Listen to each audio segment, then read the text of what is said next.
Hey everyone, welcome back to my channel. And if you're new here, I am Mariana and I interview the brightest minds of physical therapy. So if you want to increase your knowledge, start right now by subscribing to the channel, clicking on the bell so you don't miss anything, give us a thumbs up and share with your friends. Today, our guest is Dr. Stephen Kinney, and he's going to talk about the PT's role in the opioid use disorder. Dr. Kinney is a board-certified clinical specialist in orthopedic physical therapy, and he has recently worked with the Indiana APTA on a pain task force to improve services for patients with persistent pain. I hope you enjoyed the show. Hi, Dr. Stephen. Welcome to PT Pro Talk. How are you today? Good. How are you doing? I'm doing well. Thank you.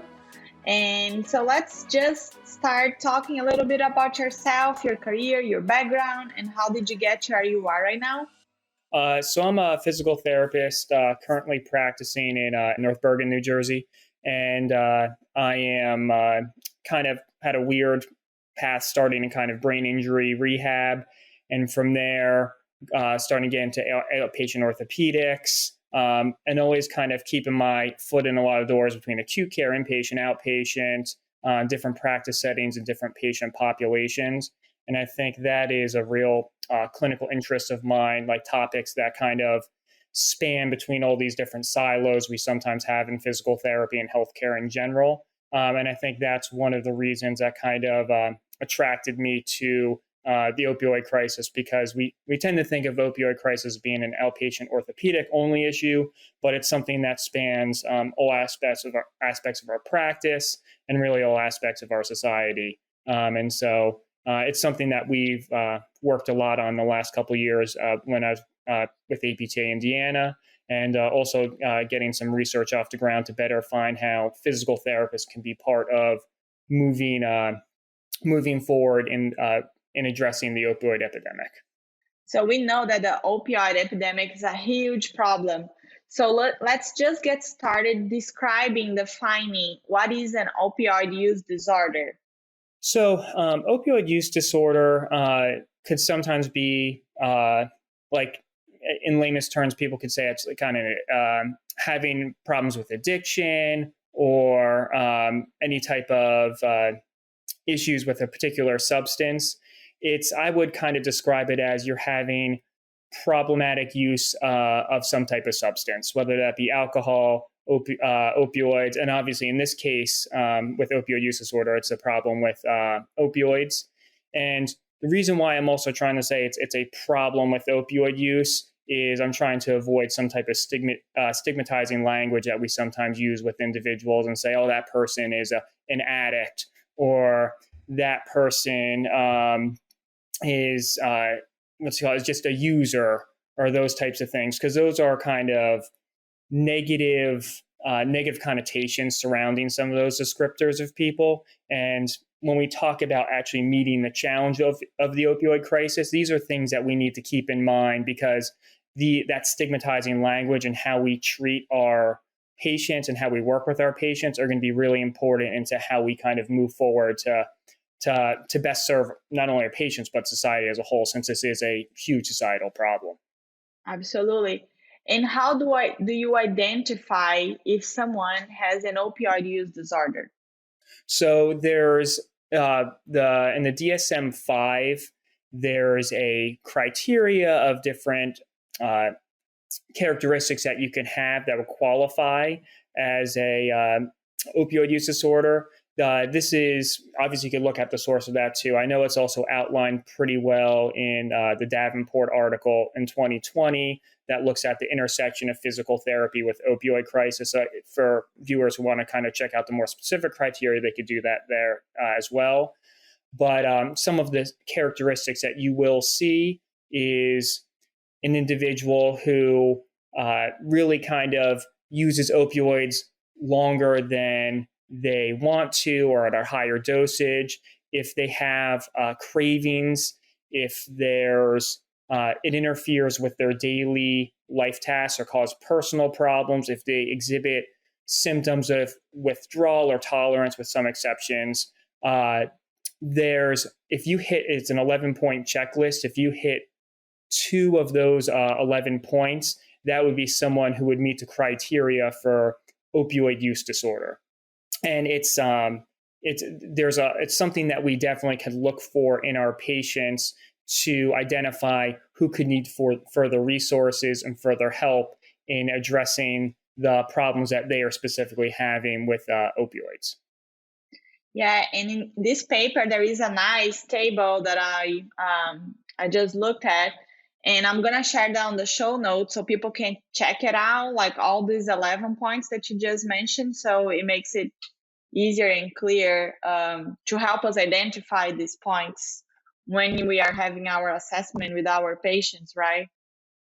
Mm-hmm. Oh, definitely.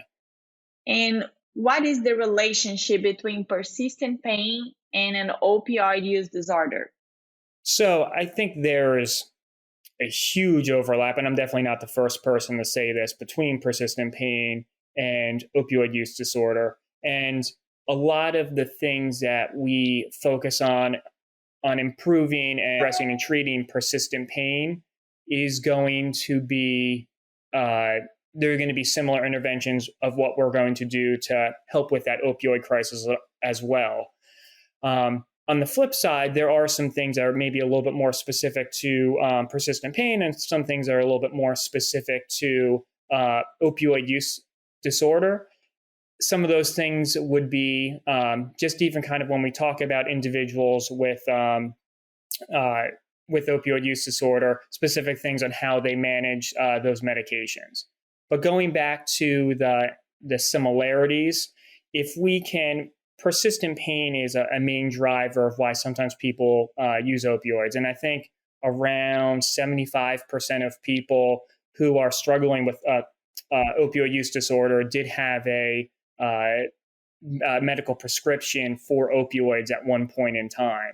So there's that pain component definitely plays a large role with that. And the better we can get at addressing persistent pain, which sometimes is a very challenging diagnosis. I know it's not just one diagnosis, but many diagnoses.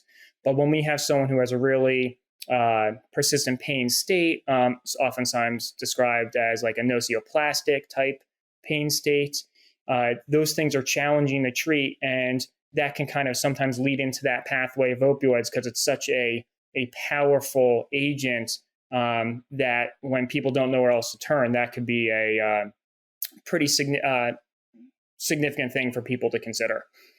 And I think that's very challenging for us as physical therapists to treat these patients with persistent pain as well. So what is the physical therapist's role in the prevention and treatment of opioid use disorder? So the role of the physical therapist is maybe kind of expanded a little bit more than at least I initially thought early in my career. I just thought, I'm going to be awesome at treating pain, and we're going to get pain better, and we're going to get rid of pain, and that's going to be it. And then we're going to have to worry about opioids, and we're going to sing a song and be happy at the end of the day. And unfortunately, it's probably not quite that easy, especially when you have so many individuals who especially are on opioids for a long period of time. And then also when it's so readily available for so many.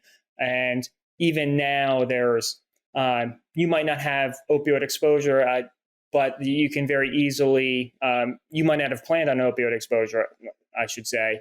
And you can very easily get it if you got some marijuana or some other type of drug where it was laced with fentanyl, because that's a really big and emerging issue now in the United States. I heard a story of an individual who was studying for exams, really hadn't used drugs ever before in his life, and just needed some ADHD to study for for his examinations, and that was laced with fentanyl, and he overdosed and died. So it's these things are something we need to consider, and that's why we need to kind of think from a population health perspective on how we do that. And that's going to involve a couple different ways in terms of primordial prevention, primary prevention, secondary prevention, and tertiary prevention. And this is how you kind of would look at kind of treating any type of chronic disease. Yeah, let's dive deeper on all of these different types of prevention strategies because I know it's a lot in each of these stages. So let's just dive deeper a little bit in each of them. So if you look at, if think about this as a downstream and upstream problem, the more we can address earlier to prevent, to address the opioid epidemic, the better. So we could kind of start off there if we go with primordial prevention. And this is sometimes a little bit even before physical therapists even start thinking about this, because this is really interventions geared to the general public. So these are people who aren't necessarily in pain. They're not necessarily at high risk of using opioids necessarily. But there's a lot of things that we can do. A great example of this, there was mass media campaigns. This is a lot of the work done by the authors Suman and also work by the author Buchbinder have looked at mass media campaigns in Canada, Australia, and helping people, like if they do get pain, you're giving out messages of like, if you have back pain, it's not good to lay in bed all day. If you have pain, pain doesn't always equal damage. And a lot of some of those things that we see with the pain neuroscience, just kind of sending that message out so people aren't terrified when they do have those instances of pain. So doing those types of mass media campaigns can help reduce some of the issues that we see with persistent pain. There's the research to back that up. And so that could be a primordial intervention that we want to consider as well. We talk about stigmatizing language. So when we interact with our patients or just our family members or just any person at all, trying to avoid those derogatory terms like, oh yeah, I was working with an addict today, or talking. Sometimes I have to be careful when talking about the opioid epidemic. You want to go into, we want to say something like, we want to cure the scourge of this disease and just stamp it all out. And sometimes even using language like that kind of sensationalizes the opioid epidemic a little bit more. And while part of me definitely does want to say that and have kind of strong stance on that, I want to avoid some of that stigmatizing language and behavior, because sometimes that can limit people to getting the treatment that they need. Because even people further on down the stream, there are some powerful interventions that we can do. Yes, it's a tough to treat population, but there's more stuff that we can do. But before we get there, so we're talking about going and addressing these things on kind of a general public level. Let's also think about when that person with pain, how we address at that level. And this goes really well into direct access. And I think we need to kind of expand, personally, I think we need to expand the definition of what direct access is in terms of just early access to physical therapy too, because direct access is obviously absolutely needed, but there are some situations where earlier access to PT can be helpful. Like if you look at PT in the emergency department, if you PTs that are part of primary care practices, while it might not be direct access per se in all of those situations, the earlier access to PT makes a difference. And there's great studies by like Han on direct access that show decreased cost in healthcare, improved outcomes. There's a study by Sun that also shows decreased opioid use as well. So addressing that persistent pain and getting earlier access to PT is a very valuable thing that we can do. Beyond that, even thinking about if you're going to the next stage of secondary prevention, these are people with opioids who are using opioids. Not everyone who uses an opioid has necessarily opioid use disorder, but they'll have, these are people we still need to monitor and identify if someone's having with some of those problems we mentioned before. If this person's like, yeah, it was really tough. I was waiting for that next medication. I used a couple extra early on, and then I just had to take some leftover that my husband had in the medicine cabinet. That's something we need to identify early on and kind of pass on, because that person, very well can have opioid use disorder, and we need to get them to the resources to kind of help them with this, because it may seem like we're being punitive, by making these referrals up. I don't think that's really what we're doing. We're trying to get them access to the resources that they need, because this can spiral very quickly once you start going down some of those slippery slopes.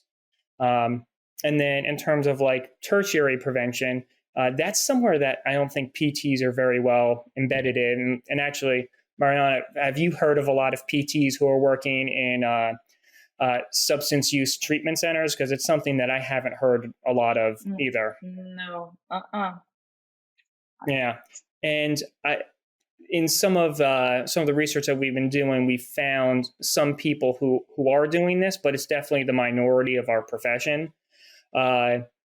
Then we can do things of when people are getting treatment at these types of treatment facilities, we could be there as physical therapists, providing services to help people with their pain, because a lot of these people will have pain as well. We're also looking at being knowledgeable about harm reduction and how that works.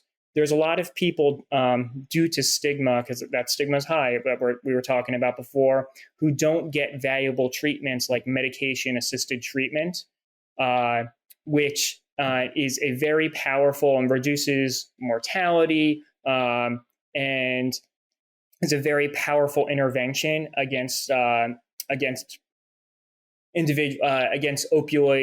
problematic opioid use. The other thing too is there's a lot of PTs. This is part of the research that we're looking at, but PTs can do a better job of being ready for those emergent opioid situations where they can administer naloxone or Narcan. And I've gotten feedback before, well, PTs don't really ever see anyone who has an overdose. And you know what? It's not something you're going to see like every day necessarily. But I just saw on social media a couple weeks ago, there's a physical therapist who came across people who had 2 emergent overdoses. She didn't administer a Narcan, but she initiated the emergency response system, and they administered it and saved lives by doing so. And it's like kind of like CPR. Yeah, hopefully as physical therapists, we don't do CPR every single day. But for those times and when it's needed, it can save a life. And to be honest, it can even be a higher with CPR. You may or may not save someone's life.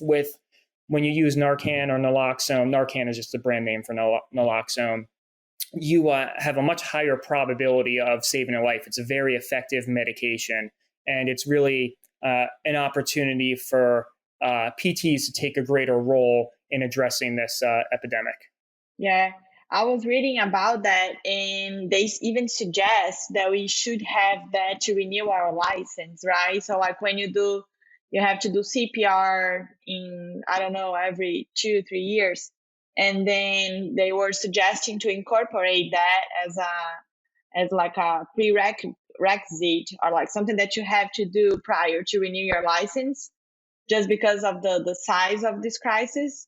And I think that was something very interesting, because the first thought is, I don't see people like having a overdose, but you may see it. And then what you're going to do, like, we don't have the training. We don't know how to help someone. So I think that was a very good thought. Yeah. And I will say it's something that in the last year, I've become trained as an instructor for naloxone and Narcan courses. And I know PTs have a lot of concerns sometimes. Well, like, what's the legality of it? Like what if I hurt someone? And to be honest, it's people talk about concerns about like doing CPR wrong. Like if you do CPR wrong, you might you might crack a couple ribs or something like that. But that person, you obviously that's better than the alternative of death. And that can be the same case when administering the naloxone as well. It's really, there's so much more upside than downside.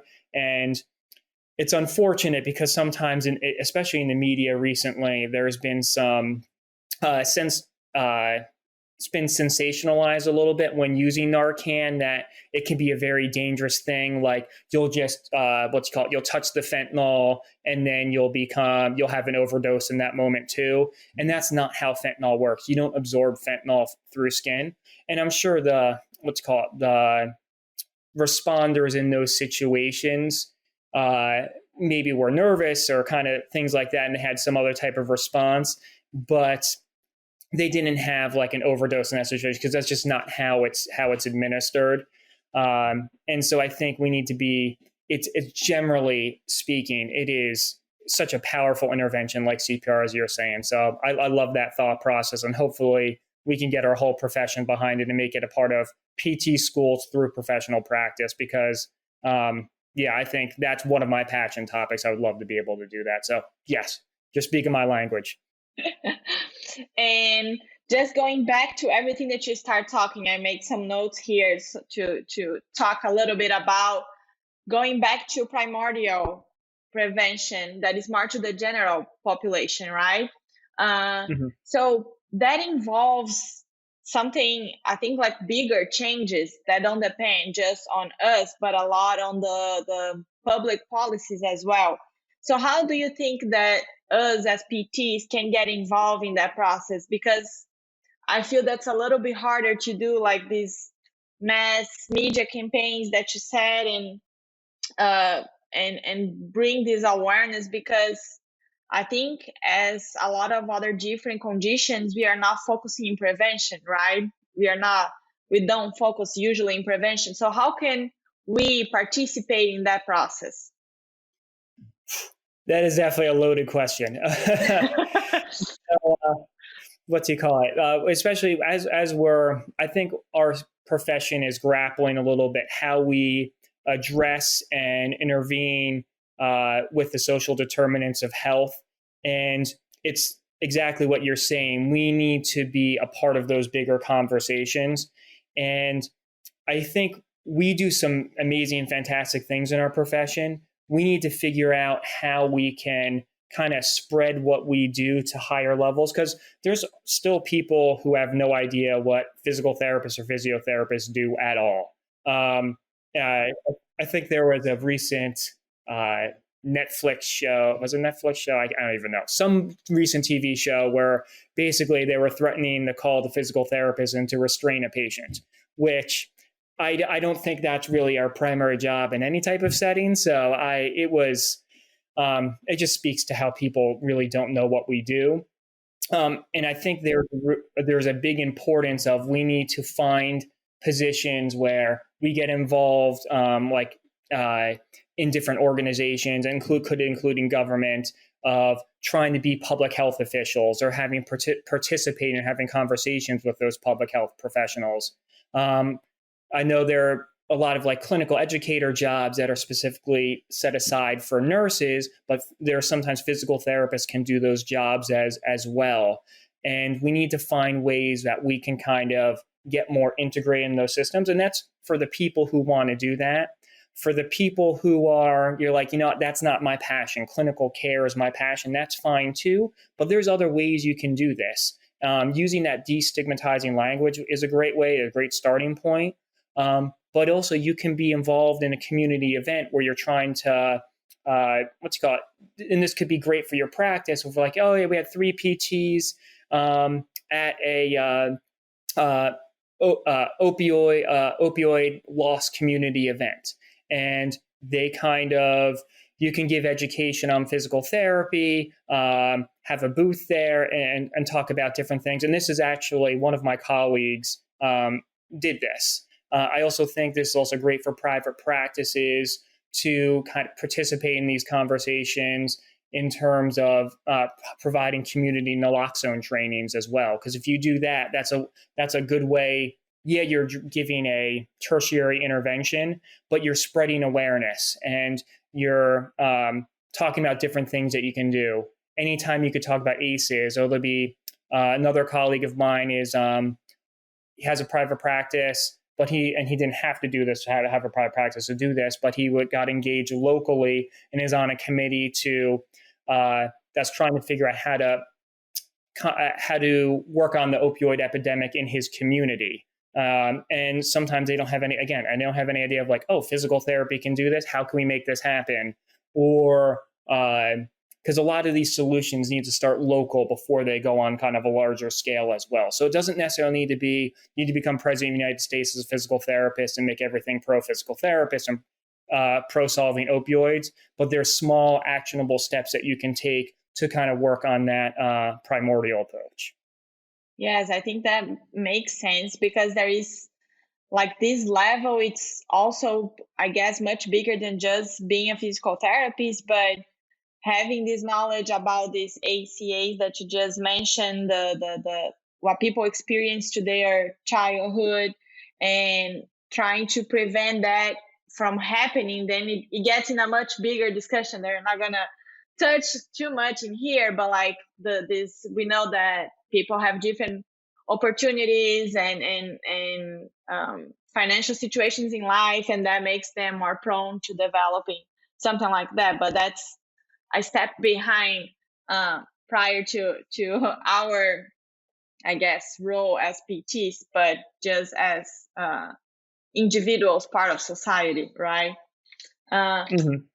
And then jumping to primary prevention, that is when the someone is experiencing pain, but not opioid exposure, right? So reading through the paper, I just thought about like that may be the level that we can do more for the patient, just because if we are efficient treating that pain and talking, having just giving education on like pain neuroscience and trying to help the patient to not go to a persistent pain situation and being more prone to having a opioid disorder use disorder, right? So what are your thoughts on that? I guess like I feel like that's the level we can do more to be like effective on preventing that situation to moving forward and becoming something more serious. It's definitely, yes. It's definitely probably our highest comfort zone, as well as the areas that we are most best situated to address now. I definitely would agree with you. I think we need to obviously expand into those other areas as well, as kind of I was talking about. But yes, I think you're right on in saying that's probably some of the most actionable things that we can do right now. And I think I kind of talked before about the direct access. The earlier we can kind of get to patients, I think is so important, because if we look at in terms of like medical harm, and obviously PTs are part of the medical system as well, but we typically don't bring as much of the typical harm you'll see with the healthcare industrial complex. But there's coming to us first, I think, mitigates the risk of someone getting kind of trapped in that system, because medical harm is debatably, it's been, and I know there's some controversy surrounding this. It's like the third leading cause of death in this country. You could say probably fourth after COVID, and hopefully that will go. COVID will not be as high in the future going forward, but that's pretty significant. And I think that's where we as PTs have a unique opportunity. By coming to us first, we can mitigate a lot of that medicalization and harm that comes with entering that medical system. And that's why I think direct access is so important. But on the flip side, the reason why I think early PT is so important, and it doesn't necessarily need to be direct access, having PTs embedded in different parts of our healthcare system where we normally don't think of, like primary physical, physician primary care offices, OBGYN clinics, PT in the ED. Those are other ways that we can get involved in doing that primary prevention. And it's about kind of just being annoying about it sometimes too. Like at work, I'm like, you know what, this policy that we have at work is preventing us from getting patients earlier. One hospital I worked at didn't allow direct access for institutional reasons, and they kind of turned that around to be able to see individuals direct access. And I think making changes like that can be really impactful as well for people. And then also just kind of thinking about new areas that we can be in. There's PTs who work in the emergency department. Why can't PTs work on ambulances? And I think when we start getting creative like that and being like, how can we find these ways to get people earlier? Or actually even like what you're doing and talking about how you're doing telehealth, that's a great opportunity to be able to get people those earlier services that they need. And I'm sure you could speak a lot more to that than I can. Yeah, and I was just thinking about it too. So, for example, emergency, a lot of people with back pain crisis going to emergencies, having a way to triage them and refer them early to physical therapy. So you would cut the process and all the like going to the doctor, getting referral, finding a PT, all of that, doing exams, whatever it is. So if you had someone right there that would address the pain early, as you said, early referral to physical therapy or early access, that will also help a lot. So just having that's like a change on the healthcare system that I think it's super hard to happen. But just having these thoughts and trying to talk about it and hopefully change something and apply some of these ideas would be ideal, right? Would be our dream. Yes. And I think I agree with you 100% on that. And hopefully as we get more involved in those other things, as we get more involved in those like public health positions, as we get more involved in tertiary care, it's sometimes we have to get involved in the stuff that we don't want to. And then maybe we can kind of show our benefits in kind of this primary prevention where people have just pain and be like, man, if you just got them the physical therapy to begin with, I wouldn't have to be treating him in this, substance use treatment facility. Yeah. And then jumping to secondary prevention when the population is experiencing pain and opioid exposure, but not the use disorder. So here, I see that it's very important for us as PT recognize when they are showing signs that they are going to get addicted to opioids, right? So that comes that table with the 11 criterias that we should be trained to identify and get the red flags and start doing something about it, right? What would you highlight as the most important thing that we can do as PTs in that stage? I would say, first of all, I think the most important thing is being able to know that list of identification. But I also think there's further education that we can do to help manage people who are on opioids and problematic use. So Jake Magel has been the lead author on a couple papers on this. He put out one recently, I think it was in 2021, where they looked at physical therapist comfort levels of kind of managing the opioid use and identifying these types of things or problems with problematic use and those types of things.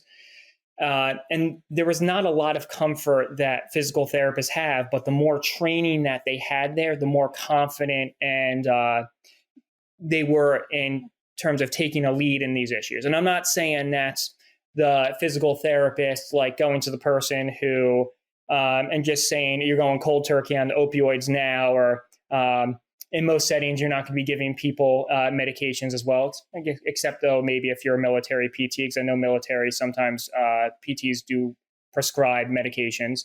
But it's kind of knowing your scope and role and your part in the team and trying to get the people the resources that they need, because we spend a lot of time with our patients and we may be privy to conversations and offhand comments that other providers are not. So there's a real value to what we do. And obviously I think that's why I love my job, is because I get to spend so much time with patients and really create relationships with them. So there's a whole lot there that we can do with that. And also, actually, while we're on the topic too of the secondary prevention, another thing that we shouldn't lose sight of too, which may not affect our patient personally, but affects kind of the opioid epidemic as a whole, is making sure that people dispose of and store opioids properly, because that is a can be a gateway to certain individuals using opioids. So if you leave those opioids on the kitchen table where your child can easily get it, that may seem benign, but that can lead to problems down the line. And you're just like, I know if I'm just going to keep the opioid in my medicine cabinet just in case I don't have any kids. There could be someone who is like your nephew comes over one day or that Thanksgiving dinner, heard that you had a total knee replacement, and is like, maybe I should check out and ransack that medicine cabinet and see if there's anything good in there. And those are very real things that happen. So that's why the safe storage and disposal is very important. And I've had patients ask me before in the past, and at the time I didn't know, how do you dispose of opioids? And it was a question that I really wasn't prepared to answer. And I think now I kind of feel a little bit more confident with that, because there are, if you are interested, there are safe disposal sites that you can use. And that was probably what I would lean to as probably the best answer to use in most cases. Okay. That's good to talk about, because sometimes you just think that's not a problem. We can just keep it something here, and you never know what can happen. And then now talking about the last stage here, the tertiary prevention. So I think here is the one that we don't really know. I would not feel comfortable on how to deal with this, and I think probably most PTs. So then here we should really collaborate with primary care providers, mental health providers, right, and addiction specialists to try to coordinate this care and help these patients. Because then I don't know how much we can do as PTs on that level. So that's what I just wanted to hear from you.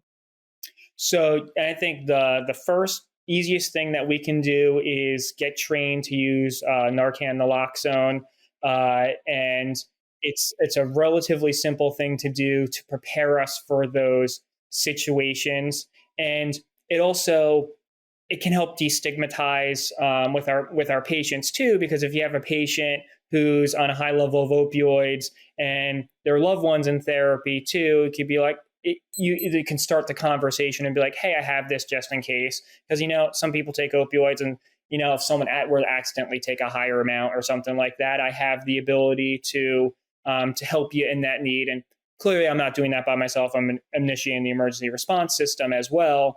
But would that be something that you're interested in? Or you have a talk with a patient whose family member has problematic heroin use.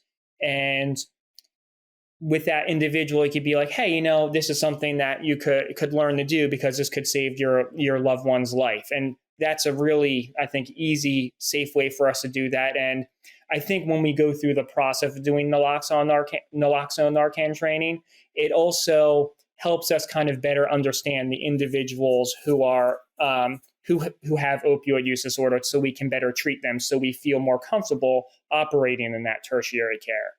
On familiarity with maybe harm reduction strategies, when we know harm reduction, there's a lot of different ways you can use harm reduction with opioid use disorder. Some of the more common ways that we can do that, if people have heard of needle exchange programs. And needle exchange programs can really reduce the risk of some of the adverse events you see when people have when they use those substances. Also, being aware of medication-assisted treatment, which we need to be aware of that, because there's a lot of individuals who have opioid use disorder who are not receiving medication-assisted treatment. And they should, and they might have the access to it, but they may not be getting it due to stigma, or providers just don't know about it. It's something that we don't hear a lot about. So if you have someone who has that problematic opioid use, you could potentially make that referral to someone. Pain management physicians a lot of times can do that as well, where they can get them that medication-assisted treatment to help them with some of the issues that they're having. trying to think of, I'd say the needle exchange program was another one we talked about, but I've even talked to patients about when they use recreational drugs, being like, well, how do you get these drugs? And it was like, do you get it from a dealer or a credible source? And talking about harm reduction, things like that, being like, I'd rather you not get heroin off the street, but I'd rather have you get a prescription medication. Yes, they might be a similar dosage, but the risk of it being laced with something or being the wrong quantity can make a big deal. And being able to have those types of conversations with someone, if you're not used to dealing someone with opioid use disorder, that sounds crazy, like I'm advocating for drug use. But what I'm trying to do is like, look, I know my goal is I want you to be abstinent, but I also know that's not realistic for you. And I want something that's going to keep you alive. And we need to try and give people the best information to make the best decisions for themselves on the ideal situations. Yeah, that's a tough conversation that you got to be comfortable to have with the patient. Mm-hmm. Definitely. And it's definitely challenging, and it takes a lot of skill, and you have to be well-versed, I think, in some of those things, because it's scary. And in that level where the patient is already with this opioid use disorder, what can we do? Like, is there a way to help them with the persistent pain on the PT side of things? Is that like effective in that level, do you think? I mean, I think I'm an optimist, and I think yes. There's not a lot of great research from a physical therapy perspective that I have seen specific to that, but I think we can also extrapolate a little bit from what we see with persistent pain. And there are things we can do with persistent pain to help people and make them better. And maybe it's not a cure-all, but we can definitely help out with that process.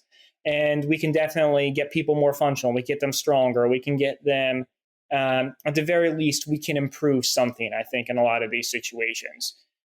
So I think the short answer is yes. I don't have the greatest research to back me up on this, but I also don't think it's because it's somewhere we're not embedded very much right now. So I hope that in the future, that's something we could explore a little bit more as a profession to hone our skills a little bit more and to best serve the specific needs of this population. Yeah. And before we transition to the final questions, do you have any other consideration you want to do about the preventions and actions we just talked about? No, I think that's a pretty good outline. And I know for some of you, this may be a lot of information all at once. And I think looking at some of the resources that we have will be helpful in kind of organizing it, because I still think there's times in my brain where I'm like, what's the best routes forward to addressing this? And I've poured over a lot of this, but I think there's a lot of good information out there, and it's just taking simple steps, one step at a time to do that. And you don't need to do everything all at once, but just, hit one checkbox at a time, and you can do a whole lot more for your patients and serve them well. Yes, absolutely. And then let's transition to the final questions. What is your favorite resource of information? Any books or specific papers you like? So I know we've referenced it a couple times, the Davenport opioid article, and that's from 2020. I think that's a great one. There is also an APTA white paper on the opioid epidemic, and that's a little bit more like community facing, but it does have some good basic information and context as well. So that could be a good starting point if some of the things that we're doing are kind of making your brain go in a couple different ways. Maybe start there, then go to the Davenport opioid paper as well. And then I think there's, as I said, Jake Magel has been putting out some great research on this as well recently. So he might be an author that you want to follow. I know we have some stuff in the pipeline too, but we'll, hopefully we'll get some of that out soon. I think we'll find some interesting things about how physical therapy professionals kind of view the opioid epidemic and opioids in general. So I think there's a lot of good primary research in that. I tend to guide people a little bit more to the primary research, because I think there's that's where kind of really the good, exciting stuff happens, and before it gets necessarily to like a textbook or anything. But if you want a different perspective on that, I'm reading a book, The Least of Us, which is about follows kind of the opioid crisis and kind of uses more of like a bird's eye view of how this all was created and some of how this is affecting society and where it's coming from. And I think that can be, it could be another way that people could learn more about this as well, because there's so many sources of information now. I want to direct people to stuff that I know is impactful and will kind of help them the most, because there's sometimes can be so much out there. Yes, that is a lot. And sometimes it is confusing. We don't know where to run first and what to look for first. So I'm going to make sure to put everything on the show notes to help people to find these resources. And what would be the best advice you give to clinicians that are starting their careers?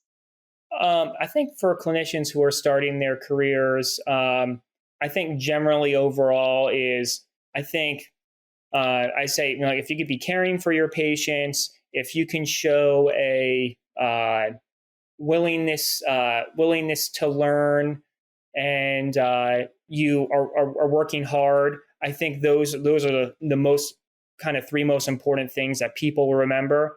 And it's not about trying to, I think sometimes what I struggle with at the beginning, I wanted to be that perfect clinician right away, but it's about chipping away and kind of learning kind of one thing at a time and specific to the opioid epidemic. It's just take one of these things at a time and try and incorporate it into your practice. And that will make you a better clinician for that. And also be your own critic too, and think about it as like, okay, Steve said this, but what does the research say? What am I finding is how does it work for the patients in my practice? How do I need to modify it for my patients as well too? Because it's just because something works for me doesn't mean it will work for someone else, or trying to find your voice with it too. Yes. And final question.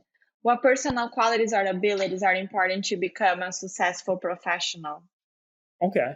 I think, actually, I think I kind of answered that a little bit before, but definitely the caring, hardworking, and learning. I think if you do those three things, that's helpful. And obviously there's other qualities that help too, but I think that's a good foundation. With my students, if they do those three things, I'm pretty happy. Good. And I know you mentioned before about a course. Do you want to talk about it? Yes. So on May 21st this year, from 10 o'clock a.m. to 11:30 a.m. Eastern Standard Time in the U.S., we're doing a virtual course on a naloxone training. It's an hour-and-a-half course. To be honest with you, training to use naloxone probably takes even quicker than an hour and a half. But we want to kind of talk about some of the things that we talked about here and some of those finer points of being able to help out with the opioid epidemic. So it'll be virtual, so anyone can come. If you're an APTA member, it's $15. If you're not an APTA member, it's $25. It's cheaper than some other naloxone training courses, and it's virtual. It's PT-led. So I think there's some really good things. The more we can spread this word and integrate this into everywhere into what we do, I think will be very helpful. So, and I'm not making any money on the course, so the proceeds will be going back to kind of organizations that will be helping out with that are addressing the opioid epidemic. So it's going to a good cause as well. We're going to kind of see how much money we get to determine how we're going to divvy that up. But that's where those proceeds will be going. But that's very cool and very affordable. So it's quick, affordable. So if anyone is interested, I'm going to make sure to put those dates and links on the show notes so people can go check. And I appreciate you doing that for our profession. That's very, very cool. And if people want to find you, contact you, or learn more about you, how they can find you? So you can contact me. So my email is Stephen with a V, G as in girl, Kinney, Kinney @gmail.com. So you can email me if you have any questions. I also tend to be most active on Twitter, less so on Instagram. And Stephen Kinney PT on Twitter. And I think those are good ways to interact. And sometimes I think there's a benefit to having these conversations in public forums like this, because as long as we're respectful and kind of are trying to move forward, I think there's a really great opportunity. I know sometimes that's not always social media, but I think social media is here, and I think there's great ways to leverage these conversations to really do a lot of public good. But if you want to reach out to me privately or anything like that, that's also perfectly fine as well. Yeah, so that's what you're trying to do. Just talk about it, spread the information, share information with everyone, and hopefully help the situation. So Dr. Steven, thank you so much for taking the time to share your knowledge with us. It was very helpful, very informative, because I think it's a very complicated topic that a lot of times we don't know what to do or what is our role as PTs. So that was very good. Thank you so much. Thank you very much for having me. It was a blast, and thank you for spreading this message and helping people to address this epidemic as well as we can. So thank you.